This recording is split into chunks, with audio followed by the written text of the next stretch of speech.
Guys finally RRB PO के prelims के admit card out हो चुके हैं और जो टेंटेटिव डेट थी उसकी आरआरबी पीओ के प्रीलिम्स की वो भी अब एग्जैक्ट डेट है 22 और 23 नवंबर को आरआरबी पीओ का पेपर होने वाला है और आज से 6 दिन रह जाते हैं। तो इन 6 दिन में आपकी क्या स्ट्रेटजी रहनी चाहिए जिससे आप एक अच्छा स्कोर कर सको।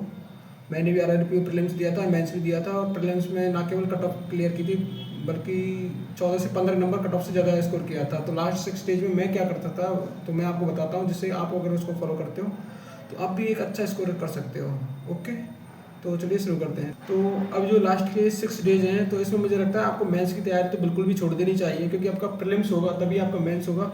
तो इसलिए पहले प्रीलिम्स को क्लियर करें, उसके बाद मेंस पे फोकस करें। तो अभी प्रीलिम्स पे फुल फोकस होना चाहिए आपको रोज दिन में कम से कम 2 से 3 मॉक टेस्ट देने चाहिए। आपको अच्छे से एनालाइज करना है उनको आपको, और आपको जो भी आपका टॉपिक कमजोर है, जो भी सब्जेक्ट 2 ही सब्जेक्ट आती है उसमें मैथ और रीजनिंग।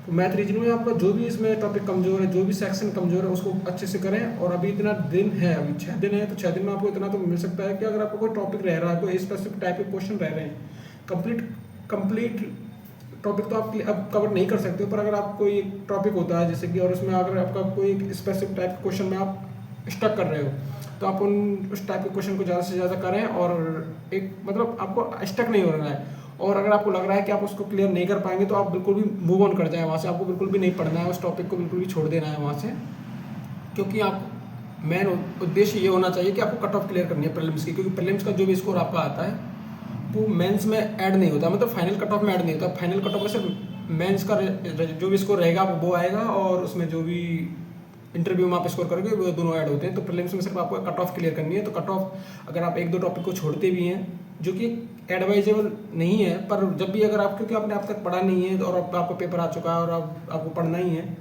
तो आप छोड़ सकते हो। पर आपको प्रीलिम्स होने के बाद आप उन टॉपिक को कवर कर लेना, और ये हो सकती है ये स्ट्रेटेजी। तो आपको जो ये 6 दिन है, 6 दिन में कम से कम आपको 15 से 20 मॉक टेस्ट देने हैं प्रीलिम्स के, उनको अच्छे से एनालाइज करना है और स्पीड को अच्छे से रखना है। और जैसे कि 22 नवंबर से पेपर है, तो पेपर के जिस दिन भी आपका पेपर है उससे एक दिन पहले आपको बिल्कुल फुल रेस्ट करना है आपको, और एग्जाम सेंटर पे आपको टाइम से पहुंचना है। ऐसा नहीं होना चाहिए कि आप लास्ट मोमेंट पहुंचते हो, उससे पैनिक क्रिएट हो जाता है और फिर पेपर अच्छा नहीं होता, दिमाग खराब हो जाता है, आपको पता ही होगा।